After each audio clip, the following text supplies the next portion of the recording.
Good morning, everyone. Welcome to Accuracy in America, brought to you by Accuracy in Academia.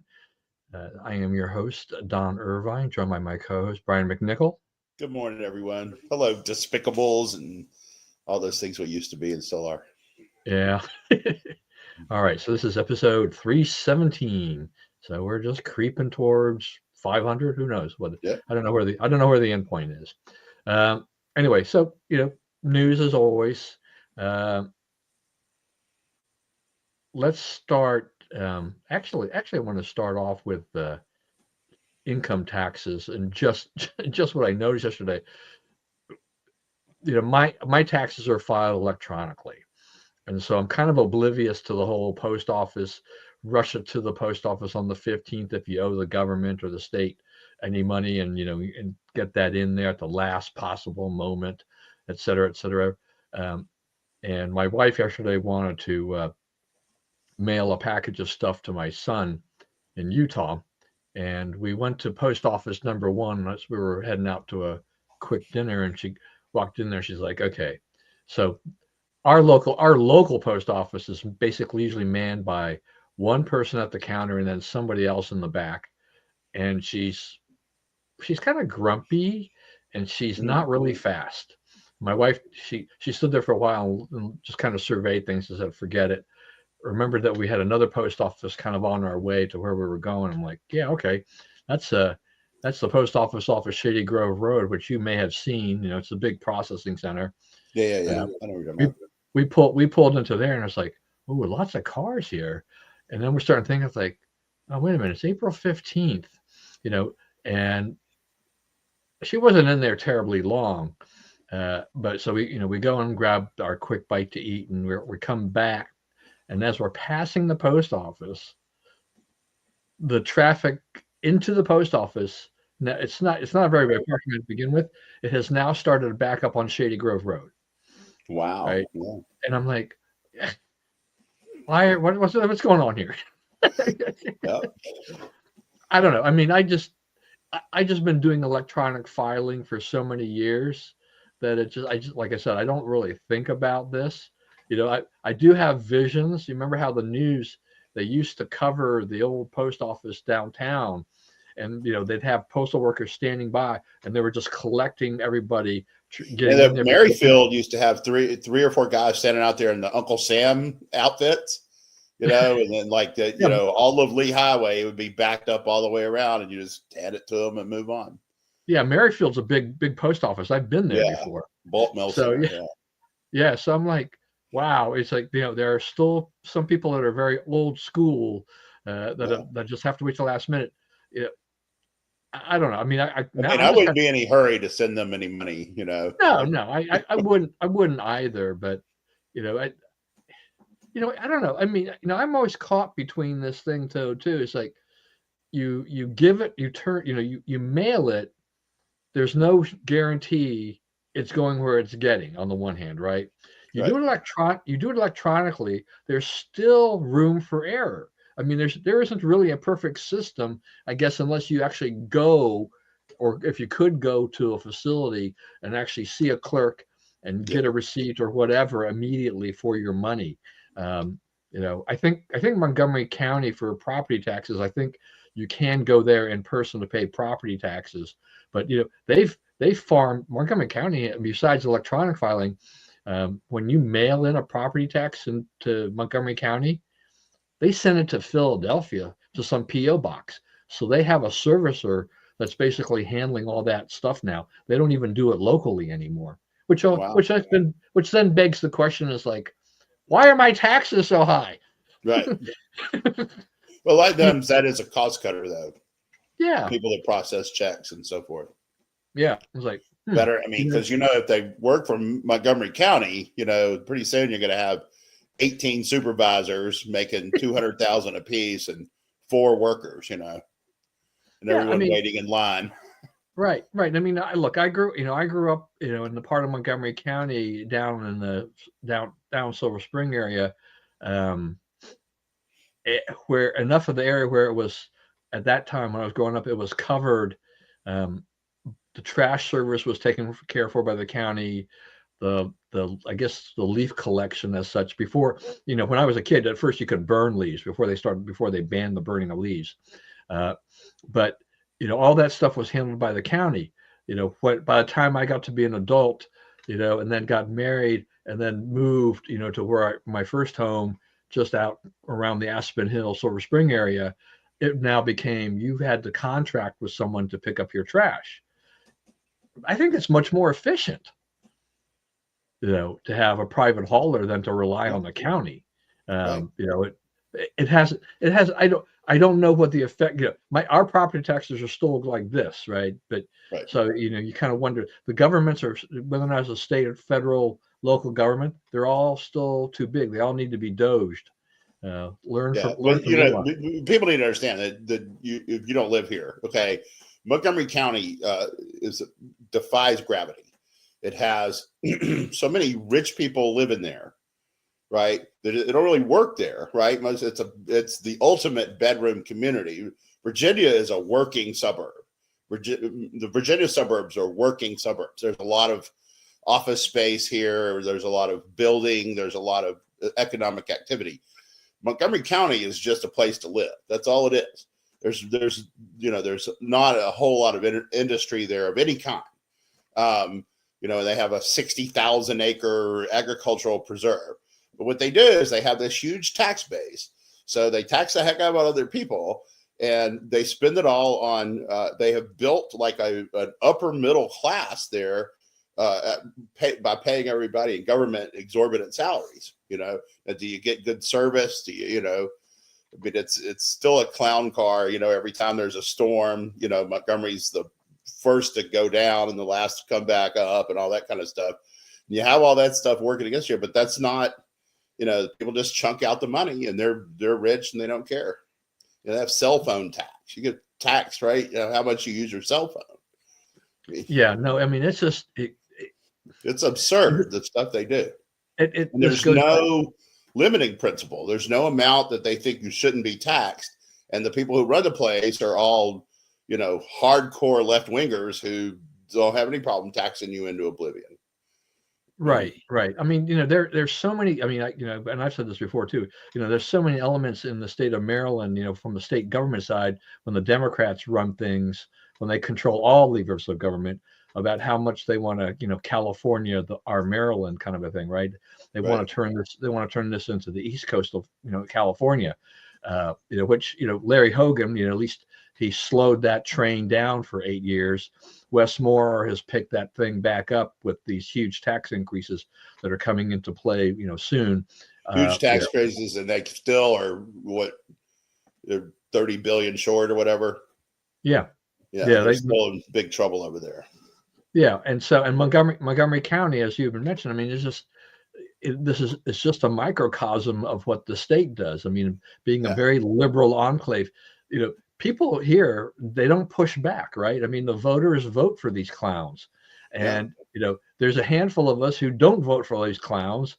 And we do try to vote for limiting principles, but we really don't get very far because we're just so outnumbered.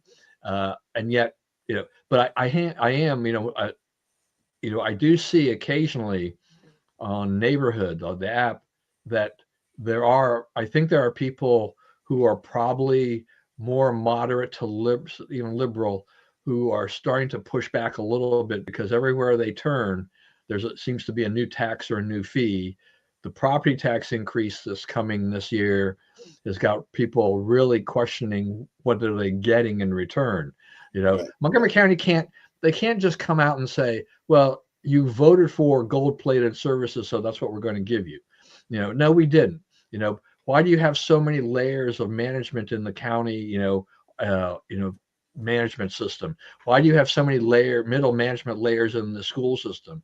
Why are we funding all of these positions that are just nonsense? They're not in the classroom, right? Yeah, they're not. Yeah, they're not doing what you have a lot of struggling schools, right? That's the other thing that they defy gravity is like, it's a great school district. Well, yeah, Bethesda, Chevy Chase, Walter Johnson, Churchill, Whitman. Those are great schools, right? Paint Branch, Sherwood, lesser. right? Much lesser. Blair, you know. So I mean, that's what you're up against. That's the way that, you know, that's the way they look at it. Yeah, and how many teachers in Montgomery County have basically moved up the ladder, so to speak? That's that, they left their teaching positions to become management. They go to Right. vice principal, principal, and then they go to the central office or something like that. That's right. So then their salaries skyrocket, and I'm paying for that. Right. But I don't know what the heck I'm getting. Particularly when you get to be older and you have no kids in the system, and the taxes keep going up, and you don't see any end to any of this. The county. This is my pet peeve for every time this happens, and which is that property taxes, because of our assessments, are going to automatically go up. The value of the houses go up, and I understand that because I can look around the neighborhood, and you check Zillow, and you kind of know what the houses have sold for, so your house is going to be somewhere in that range, and so the assessment's going to be somewhere close to that. But what they used to do, and they have stopped doing, is reducing the assessment rate to try to mitigate some of that. Not all of it, but some of it.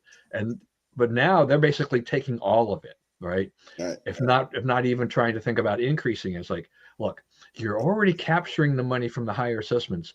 Do not increase the assessment rate and capture more money from people who are getting squeezed.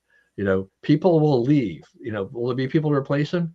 Yeah, but at some point in time, there's going to come, where that whole scheme of yours will not work anymore. Right. You're getting a reputation, and there are options, right? There's a low tax option right across the river.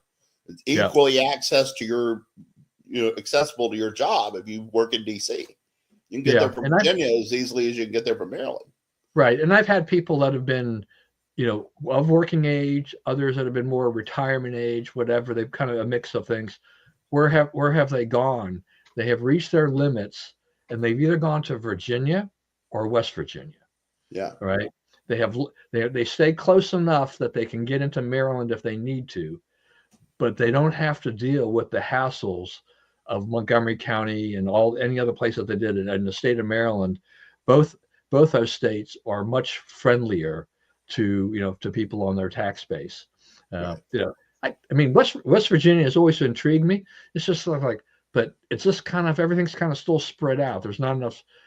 I'm so spoiled. I'm like, once again, if you don't give me that Costco and Trader Joe's and if I don't have all my little things in a fairly neat order, if I can't get to a good hospital in a fairly close amount of time as I get older, it's not going to work for me. But for other people, it works just fine. And I think that's, more power to them, that they can do that. And they can say, look, I bought a home for $300,000, and it's, twice as much home as I had in Montgomery County or whatever. And, et cetera, et cetera. So there is some of those places are filling out, right? There's getting to be Costco's and whatnot. And, the thing about West Virginia is a lot of it, you can't build a town there because it's a mountain, right? Right. That places there are towns, like Charlestown is growing. You can tell that a lot of people from here are moving out there. Yeah. The terrain is their biggest challenge. Yeah. The mountains, so, you can't build a Costco on a mountain. No. So I would love to be able to go along the highway and just see Costco. Catch it. There goes my groceries 45 miles down the hill. That's right. That would just be hilarious. Yeah, who knows? Maybe they just deliver. Maybe you at the bottom of the mountain, and they just send it. They send everything down to you by some kind of drone. Who knows? Right. That may be a future yet to come. That may be a thing. Yeah, may not be long. So you never know what we come up with on the show. We come up with somebody in West Virginia just went, I got my. I got to talk to my friend in West Virginia and say, hey, have you guys thought about this? I know he's a former legislator, so you got a lot of connections. What do you think? As a matter of fact, I have a friend of mine who moved to West Virginia and became a state legislator. I mean, this is on top of, Alex Mooney Alex Mooney, yeah. Yeah, but this is another guy who just got elected this last term to the state legislature. So it's like, good for him. for doing that and pursuing something Yeah, that the he other thing wanted. about West Virginia, so they're like Maryland. They tried to have the state pay for everything, just tax everybody and all this stuff. But they didn't have all this government money sloshing around, right? They're operating on shoestring budgets over there. So they rejected it. I mean, West Virginia went from being one of the most far left states in the union to the most far right state in what, about 15 years, right? If that. Trump Yeah, basically turned that over. yeah. I mean, I thought I try to pay attention to politics, but West Virginia was like I didn't, it was kind of small, and I didn't really pay a lot of attention to it. And the next thing I knew, at one point in time, it was, you could just say, okay, Democrats are running the show, blah, blah, blah, blah. And the next thing I know, it's like, it's all of a sudden become this uber red state. And a very reliable, it's like, this is amazing. The turnaround that West Virginia's had. So now I'm really fascinated with West Virginia, and I've had to drive through West Virginia a number of times when we were driving to my daughter's place in Indiana. So it does have some kind of allure to me, like really interesting, in terms of politics and everything that are going on there. I'm staying put, but there, I don't know, it is every year is becoming looking out the window a little more. Yeah, you just like, I mean, I'm born and raised here, but boy, I tell you, it's just you're never going to win an election where you are. It'll turn around. Montgomery County will turn around, but it won't be anytime soon. Yeah, I mean, I will be in Park Lawn when that happens. Yeah, so. Me too. Not to get too morbid. Yeah. All right. Well, let's go overseas for just a short bit here. So, we've had there's supposed, that all these talks about a ceasefire with Russia and Ukraine and stuff like this, and then Russia went ahead and did a missile strike, and I guess it hit a bus and killed 34 civilians, and so Putin's still kind of just exercising, just reminding people, it's like, I'm still playing, I still got all the cards here, so my terms are this, and this is what it's going to take. Is that that's my shorthand? We've at least got him to say some terms, and the terms are short of him controlling every inch of Ukraine. So, I mean, we've at least got, we can start working on it, which we weren't making any progress toward that before, right? The whole thing was to fight the war more grandly with the previous administration. At least now we recognize that, we got to fight. We got to get this done. We got to get over it. We got to get it stopped. So it's a new strategy, new way of playing the game, so to speak. And I think that's right. I think that, I think that's what our goal should be at this point, is focus on ending it, because I don't see how you move those lines, right? I mean, you get it if you say, okay, what would it take to really dislodge Russia, over the 200 miles of mud in eastern Ukraine? I don't know. I don't know what it would take.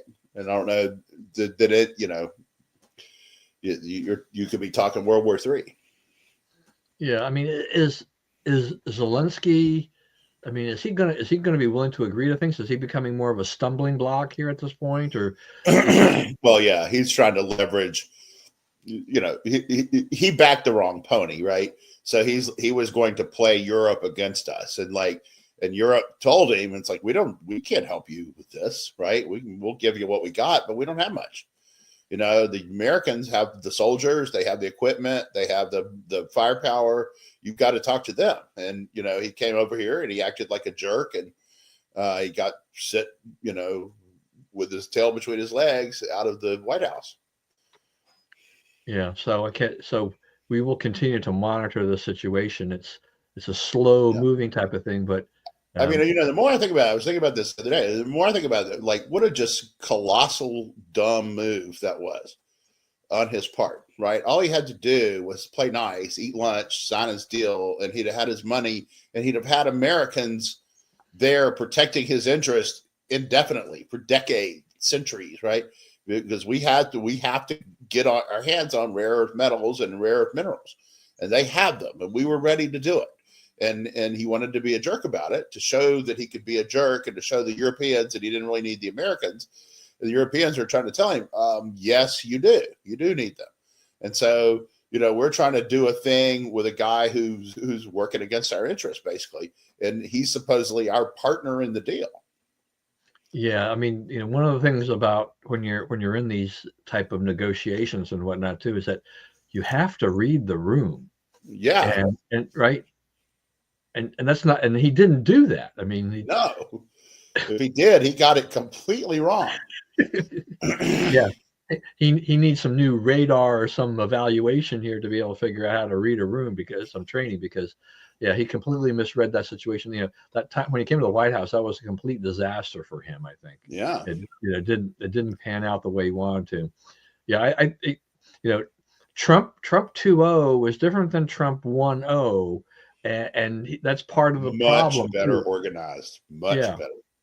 Yeah.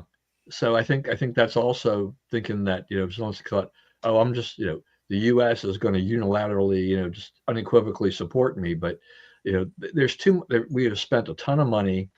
Russia's got, the upper hand on this, and it's really in everybody's best interest to end this thing, and I hate to see Ukraine having to give up all this territory and whatnot. But the fact I of the don't like matter, rewarding aggression, but I don't really know what we do about it now. I mean, right. That's one of those. Give me a plan. Give me something that gets everybody's goals and doesn't lead to World War III. I'm all ears, but I haven't heard it. Yeah. How do you get Putin to agree to go back to where it was, 3 years ago or whatever? What were we up to? Yeah. So that's not going to happen. I mean, Putin has had, for all the people he's lost, all the casualties he's suffered, he's controlling the situation to a large degree.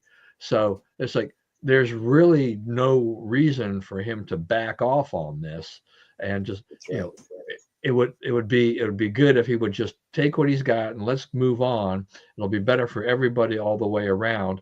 It'll be better for his relationship with Trump, and I think Trump does want a relationship with Russia. And so I think Trump looks at his foreign policy. It's like, he wants to resolve the things that are happening out there, right? He wants to resolve the Russia-Ukraine situation. He's trying to help Russia, resolve the Hamas-Israel, situation, right? At least those things are on the table, and then we also have, the Iran talks, right, going on, and they're trying to, do something there. So he is pushing for things where the Biden administration was just not making any progress. They weren't really doing anything. He's making it happen. Biden was letting it happen. Yeah. Which makes a big difference. Yeah. So, I mean, for Iran, I mean, where are we now? Well, they are isolated and seeking a deal and out of money. So, and you see the price of oil go down to it's down in the low 50s now, right? 53 or 4 for Brent. Maybe a little more for WTI, but if the price of oil is that low, that really hurts Russia. That really puts Russia on its heels, Iran on its heels. Also creates opportunity for them if they can get oil to market, which the Iranians right now cannot. So I think that Trump has put a sufficient squeeze on them that they are ready to deal. Just a matter of working it out. Yeah, so I'm looking up oil prices. It's 62.50. That's probably West Texas Intermediate. Yeah. Yeah, that's probably WTI. Okay, so it's there, which should be bringing gas prices down. Let me see something else here too, because. Yeah, and they are starting to come down. The ones around here are anyway. Yeah. So now AAA's nationwide average as of yesterday was 317. I think a week or 2 weeks ago it was 326 or 327. So they are falling. And I think I told you last week that I've been waiting for gas prices to fall. We have this weird bunch of gas stations around here, depending upon where the heck you are. If you're right around my house, it's kind of stubbornly high. but I did notice this. My house too. How did we Yeah, do? How do we yeah, manage that, Don? yeah. Aren't we lucky that we just Yeah. can't? They But I don't. mean, Reston is an island of high gas prices.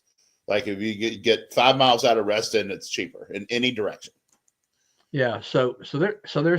There's a Marathon gas station that's on Rockville Pike, um, on 355, and it's basically a couple doors down from the 7-Eleven at the intersection of 355 and Redland Road.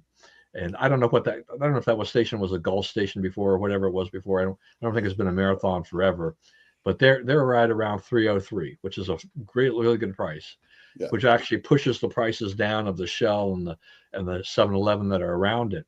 But when you're in my backyard, you're stuck at 325 and above. And that they don't go anywhere. But I did see my most expensive Exxon, which is always tends to be the high side. They finally dropped their price 10 cents the other day, so they're at 329. So now they're competitive with the other guys. But it's like it's still, if I'm near Rockville, I'm just getting my gas there. I mean, it's like, Yeah. why do I want to pay 20 cents more a gallon, for gas? It just doesn't make any sense. So you have that's I guess why they have these apps, Gas Buddy and stuff like that. You can do some shopping, and you have to I think we talked about this a few years ago. There's a certain thing about how far do you want to drive to save 5 cents. Yeah. But it is psychological. Yeah, it is. It is, and we're getting to the point where when it goes below 3, that will be a huge. Like, oh, you charge $2.99. I'll drive 70 miles for that $2.99. That's the thing. I mean, that's the thing. I am positive. Kind of to reinforce it. I'm positive that if that Marathon moves 4 cents down, that the amount of business they get will radically increase. Yeah, that's right. Still, 303 is still $3 and change. Yeah, $2.99 is below the $3 psychological barrier. That's right. And that's it. Lined up around the block. Yeah, you move it down 4 cents, and you'll see your volume increase exponentially. Right. It's just the way that we work, how we look at things, and all of that. So yeah, hopefully, So gas prices. So now that AAA average is actually close to where it was when Trump on Inauguration Day. So we're getting back to that point.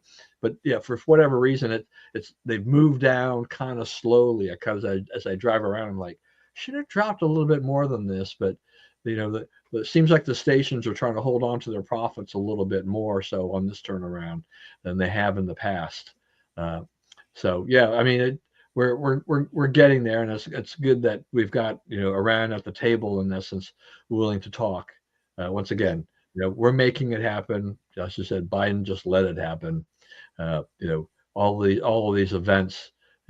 I expect that we will see some kind of conclusion on a lot of these things, in due course. Which goes to what Trump really kind of promised, right? In doing this. So the other thing too is that I saw a news item this morning that China said that they have their economy expanded 5.4% in the first quarter. Apparently, pushed forward by the tariff, buying and whatnot. But this still goes back to something I've had trouble with for years, is that it's the Chinese government telling you how much their economy grew, and this is right. They're thinking like, where is the verification of that? Yeah, who? Yeah, exactly. Who is compiling those figures and giving it out to, and how do you verify? Exactly that doesn't square with what most of the rest of the world thinks is going on in China. That's for sure. Yeah, I mean, I know that there were some orders that were pulled forward and whatnot. On the one hand, on the other hand, there were we had things where a lot of companies canceled their orders as well. So that had to have an effect as well, in terms of they saw tariffs coming and they tried to cancel their orders because they didn't want to get socked with the tariffs until things got cleared up there. But I look at it too as besides being just general Chinese propaganda, China has struggled and been struggling for years. They used to report these big numbers of growth. Yeah. And just basically put the rest of the world to shame. Um, and then you didn't hear quite as much when things slowed down. Now, their real estate imploded, all of these things started to happen, right? So all these things, occurred. And then, now, it's they get some potentially good news. So they're back out there tooting their own horn. But I hope people are aware. Just beware of where the information is coming from. Once again, it's like how many people have been killed in Gaza? Well, who's the information source? The Ministry of Health, right? Yeah. The Gaza Ministry of Health. Right. Yeah. Who's running that? Right. Right. The Baghdad Bobs of the Yeah. Middle Yeah. East. I do know. I do notice that I guess a lot of news reports. If you read when I read news reports, it's just like, you know, this is these could not be independently verified or whatever, or they've never identified how many combatants died, Yeah. right? So they try to at least say, we don't, this is the numbers reported, but we don't actually know how many of those were Hamas militant fighters. But this is the only number we have to work with. Well, China, though. So basically, I read this thing the other day that said basically Shanghai is healthy, Hong Kong is still relatively healthy, the rest of it's really struggling. Beijing is surviving. It's a good, it's like Washington. It's a government economy, but the rest of the country, there are huge economic problems. Belt and Road Initiative has backfired in a lot of ways and cost them a ton of money. They're now looking for money. They're now looking, cash in some of those U.S. treasuries they have to get themselves back, reclaim their money, to get their money, pull the money back out for them. So, they're not dealing from a position of strength. Probably the reason that they're telling us they have 6% growth or whatever is it's a smokescreen for that problem, because they realize that it's out, that they are not doing well. Yeah, and their one child policy has come back to bite them. Right. Their big government stuff did not work. Right. Like they built these huge cities that no one lived in. Right. Remember, you see the big like banks of, thousands and thousands of apartments, right? Apartment homes and these huge buildings. And no one ever moved in. They built them and no one ever claimed them, and they've knocked them all down. So, yeah, you can do a certain amount of, work progress administration type of stuff to, keep the people busy or whatever. But at some point, the things the government spends money on has to produce something. Yeah. Well, they basically they took a lot of farmland in a lot of areas, and they said, okay, right, which they're not efficient in, right? Because they're a lot of them are still plowing fields with oxen. They're not 40 years behind us. They're 400 years behind us. Yeah. So they did that. They thought, okay, well, we'll convert the farmland into, kind of make these places like little modern industrial cities.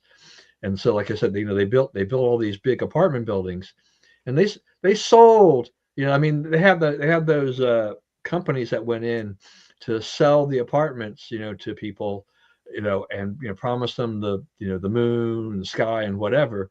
A lot of people did. A lot of people bought into it, but the problem was that there was still, it was like a Ponzi scheme, though, because they took this money, and they just didn't have enough money to complete the entire units. And so there are a bunch of people who just basically lost everything. They basically paid for an apartment that's not completed, or the building never opened. Yeah, or 10 of them, 10 of them can be occupied, but there's 500 units in the building, which means is that you're getting nothing. You're not going to get any services and whatnot. The building's going to decay. It's a terrible situation for them. And so they stretch themselves, and big government policies. No, you can't control all that stuff like that. That's right. It doesn't work. And I know I'm sure it's been hard for the Chinese government to have all these news reports come out there about a lot of this real estate implosion and things like that. But even in a communist regime, you have a hard time keeping a lid on everything, because they have so many Western businesses in there. You can't hide everything. Right. So I think it was bound to come out at some point in time, and all that. So tariffs. We talked a lot about tariffs last week. Tariffs are still in the news this week. Um, Lo and behold, my wish that Trump would pause tariffs actually came true. And I was basically following up. I think, I think it was, who was it, Jamie Dimon or something like that. I think he had wanted to do that, and so Trump has done that, and it's a modified type of thing. He is still a baseline 10%, but he pulled back on a lot of things. He's still got it amped up with China. This China is the main target, and then he's also now relaxed a lot of the tariffs on electronic goods. So the markets have kind of stabilized as a result of all that, while everybody kind of chews on this and tries to figure out what the next step is and where we're going and who it's going to affect, and all of this. So where are we going now with all of this, as far as you're concerned? Well, I think what you said is right. They're going after China. They're going to force China to concede on stealing IP and insisting on, managing these companies and stealing their technology and all that kind of stuff. So, I think that's where this is going. I think he talked to Starmer about this. I think the Europeans understand what Trump is doing and why, and they're not going to never publicly say anything positive about Trump, but they agree and they're sort of on board. So I think there's a lot more behind this than people know, and because they're not making a lot of noise about it. But I think you're going to have, the world lining up behind the U.S. on this and saying, yeah, they do this to us too. They've done this to so many people that, we're not going to take it anymore either. So, I think China is looking at, they're going to have to make some changes. They are. I don't think, that they're going to resist it. They're proud people, and they don't, they're in their minds, right, they're undefeated. Like we may not win today, but we'll win because we got more people and we know what we're doing.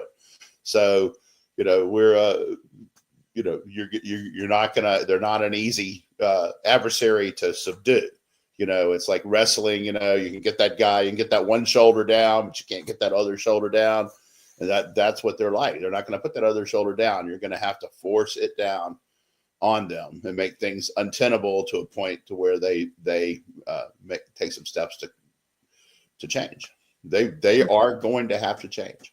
Yeah, I mean, so what do you make of the reports that China's trying to pivot and look at sending exports to other countries, and reducing exports to the U.S.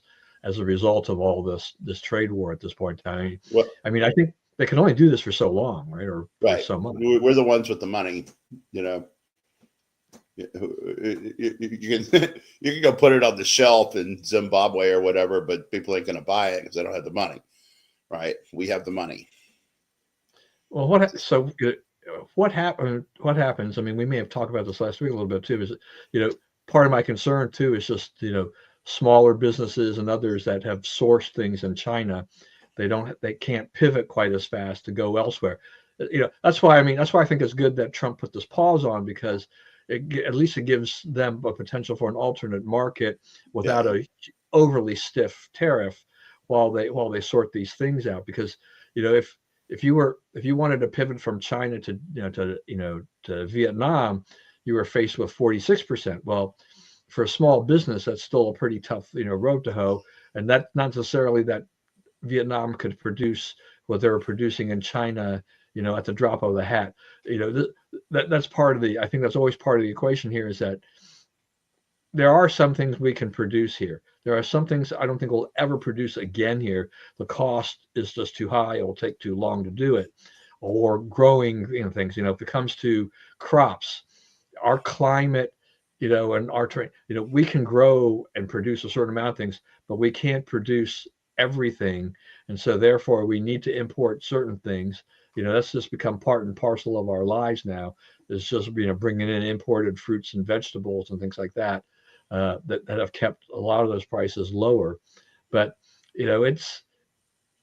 I don't know. I mean, it's this is a kind of a tricky thing. That's where I think the administration hopefully will take a little bit closer look and try to figure out the best way to achieve this without, hurting a lot of the small businesses that a lot of these people, they drive jobs, they drive America, Yeah. you know, in a Supply lot of side ways. bubbles are they're part of this. Anytime you remake your whole trade regimen, Yeah. you're going to have that. And I think Trump's vision is that yeah, we can build this stuff here, and that's what we need to do is we need to get it where America that there, there's the American manufacturing sector is crowded. It's competing on wages. The wages go up for workers. It's competing for good places to site plants, to build plants, to build facilities or whatever, good local governments to work with them and so forth. And, all this is like, he really wants to put this stuff in America and rebuild rural backside America like this. So, I mean, it's a multimodal thing he's doing. Yeah. Well, I think it's just that some things that he's trying to bring back. I mean, if he thinks it's going to happen in a couple of years, a lot of it won't. I mean, there's some things that are very technical and very scientific and very specific that have that China and other countries have actually developed over a period of time, the expertise in, and you can't just bring it back and say, voila, we'll spend a year building the factory, and then all of a sudden we'll drop everything else in there. I think Right. Well, some a of lot those. of the expertise is ours, right? That they took. So it's not that we don't have the people, we don't have the knowledge, right? It's that like we haven't capitalized manufacturing in this country for a long time mainly because of labor costs, right? And so what's going on is we're balancing that slave labor versus healthy economy thing, right? So yeah, we can still have people working for $2 an hour making our tennis shoes, swimming suits, whatever, right? Or we can say, we're going to build them here. They'll cost more. They'll cost a little more, but then you have to build in rubber and all this stuff. The world economy can be connected, right? And countries put their own trading initiatives first, right? Both of those things can happen at the same time, and I think that's what we're shooting for. Is truly, we're not dependent, right? We've got to get out of dependence. We lack leverage in some important areas now. One of which is microprocessors. Where do we get that? Where do we get rare earth metals and minerals, and so forth, right? So these are things that these are problems that if you're going to have a malevolent China out there, you're going to have to solve, right? We cannot, we're going to get to a point at some point where we don't have access to enough of the metals that you need to make microprocessors enough to fulfill our cell phone demands, let alone all the other stuff that that kind of circuitry is used for. Yeah, I mean, I know that what the president is trying to do here is he is trying to get to a fairer trade, freer trade, type of thing. It's like because it really is when we've allowed other countries to be very protectionist and still Yeah. deal with them, and he wants those trade barriers to come down. And I think those are things that need to be negotiated. It's like, okay, look, Yeah. we're fully willing to have trade with you, but you've got to quit protecting all these industries. World War II is over. The aftermath of World War II is over. It's been 80 years, right? As of this year, the war's been over 80 years. Okay. We took pretty good care of the Western world for that 80 years. And so what Trump is saying is, okay, it is time for you to stand on your own 2 feet. Yeah. So we will. Yeah, we'll have to see how this continues to play out here. But I'm glad from a personal standpoint that my portfolio has at least stopped the bleeding. Yeah. It hasn't really gone back up, but it hasn't. But I think that I've kind of hit this point where it's like, okay, I don't know. I think I'm down 5%. I don't know overall. I don't know, just whatever it is. So I thought, okay, well, as long as it doesn't really go down much further, I I won't get too concerned. But most of the time I don't get overly concerned anyways. Like the market goes up, the market goes down. Long Yeah. term, I benefit. Right. You know, So like if you say 10 years out from every single year since the stock market has been open, right? So you say, from 1940 to 1950, from 1941 to 1951, every 10-year period, stocks have gone up except for 1 year. The 10 years that started in 1931 to 41, stocks did not go up. But every other period, every other single year, that's been true. So, the thing is to be patient, right? yeah. But No, I mean, if I like actually had what is it? What the Bessett said that stocks are on sale. Yeah, no, I mean, and it's true. I mean, people were a little bit concerned about that because I follow the financial markets, and they were concerned about whether or not this was really a sale or where was the bottom on this because of how fast the market had fallen in such a short period of time.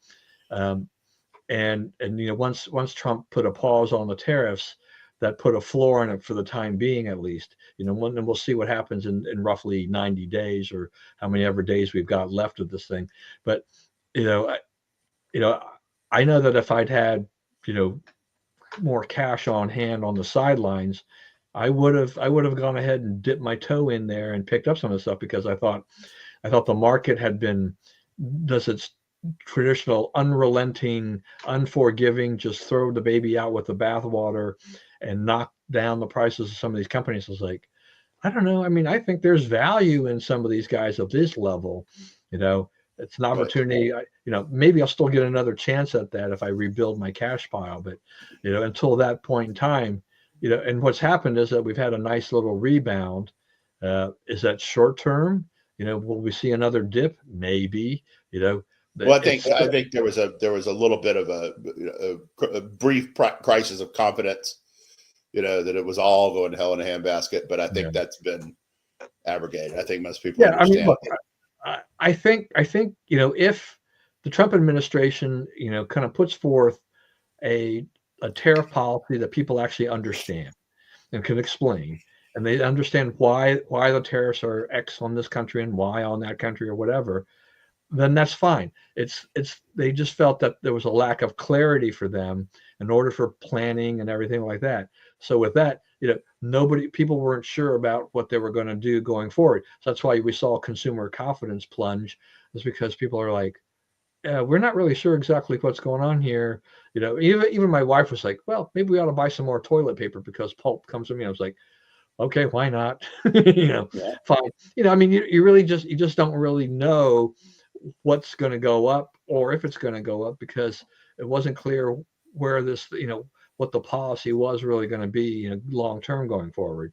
But as they negotiate, if they negotiate a bunch of deals and we have more stability on that and clearance on that and clarity on that, then I think everything we see an upward trend. People will say, okay, that's fine.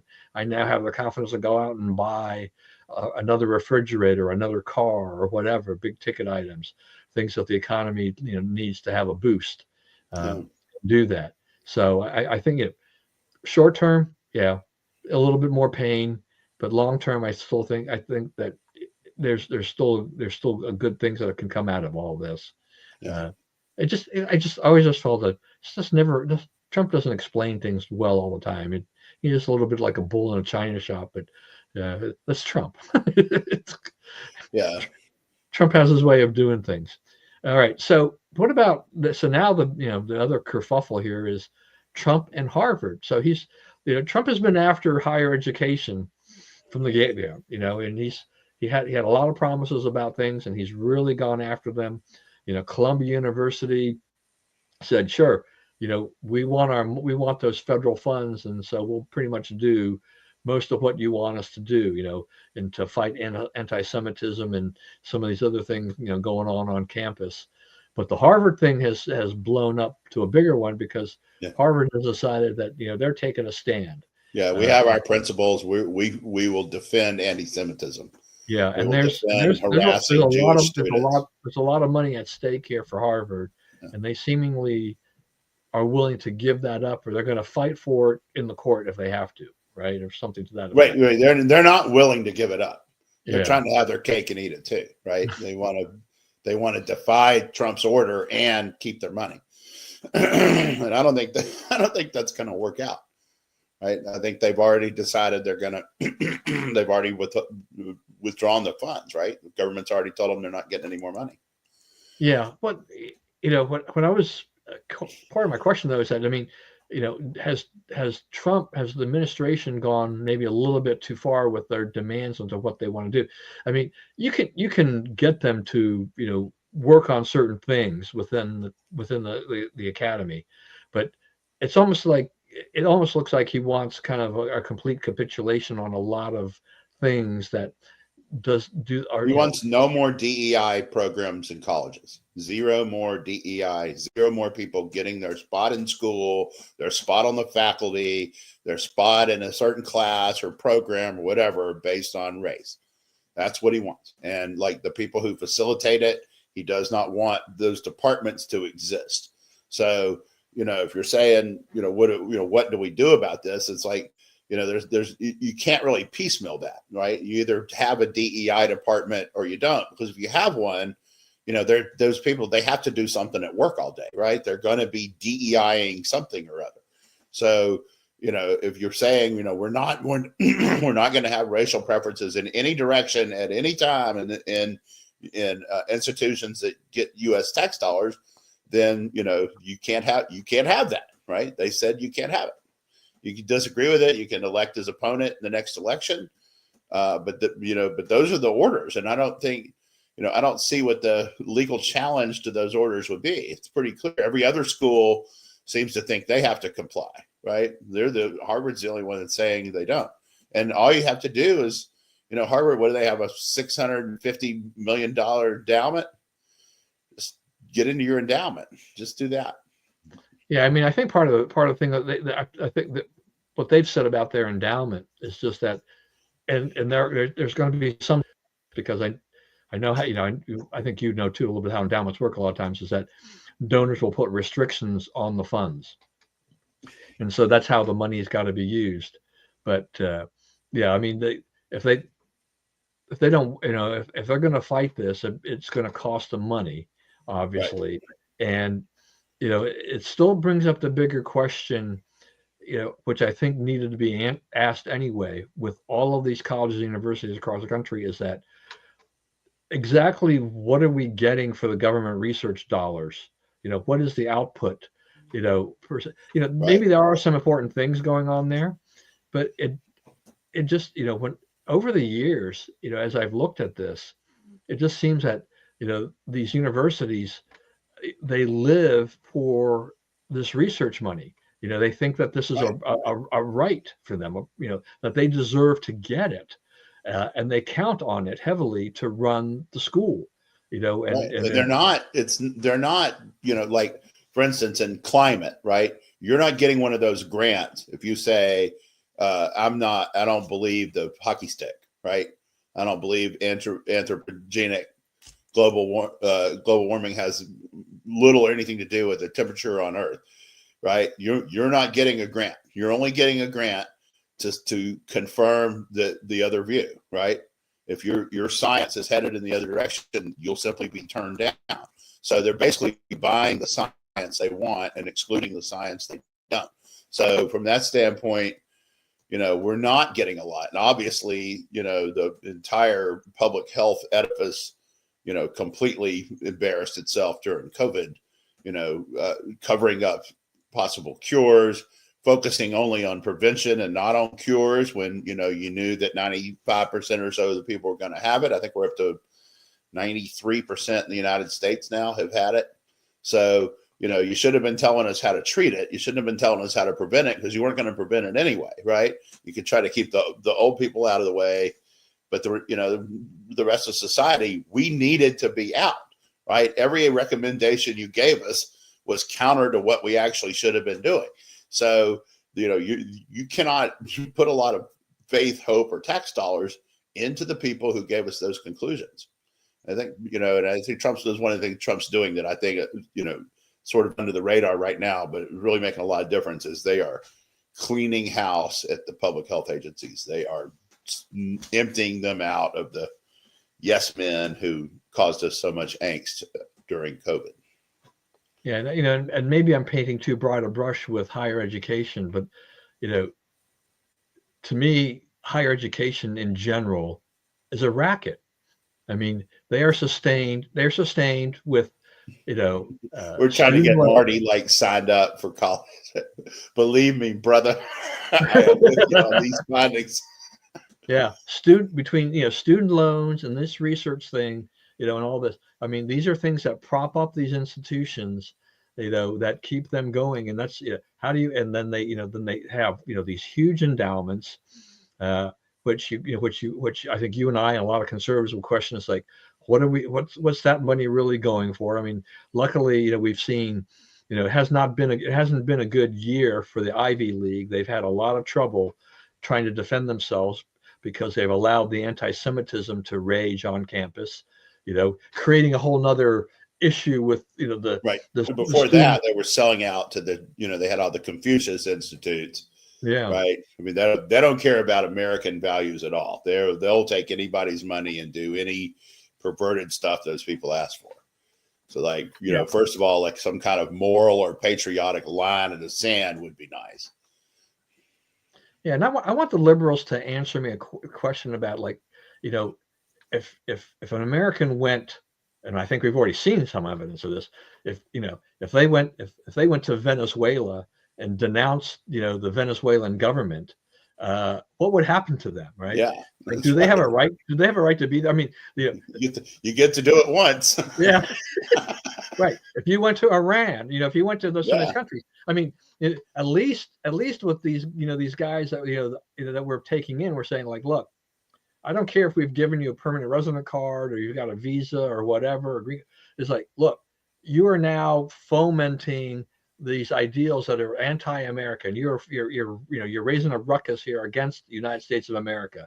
So that's it. You're gone. We're sending you back.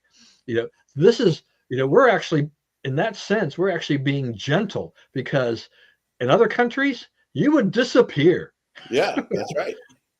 And we are not obliged to take in the world's troublemakers. No, we're not.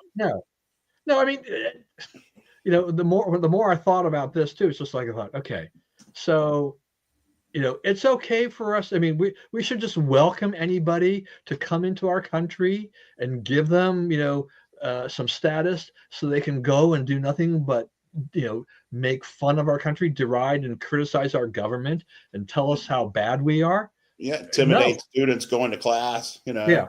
To me, that's not a First Amendment issue. So, it's sorry, that's it. Your First Amendment rights do not extend to doing that, especially when you're not a U.S. citizen. Okay. If you're not, you're here on a visa, it's you're free to say it, but then you're going to go, right? Yeah. You're free to say it, and we're free to tell you what you can do, what we're going to do with you when you do say it, and everything like that. All right. Boy, man, we've used up the show. All right, Brian, take us out. Well, I want to look at our little list here. So, see, when I think of Maryland dad, I think of you. But unfortunately, the Democrats think of a MS-13 gangbanger who's in prison where he belongs in El Salvador, that they want to get him out of prison and put him back on the streets of PG County. And, the funniest part about this is they're like, there's no proof he's a gang member. Well, there's him and his lawyers telling the government, please don't send me to El Salvador because I'm a member of the rival gang. The rival what? The rival gang. What is the rival gang? MS-13, right? But, because he was worried about the 18th Street crew, which, by the way, that's not 18th Street in San Salvador. That's 18th Street in Washington, D.C., which is where that crew began.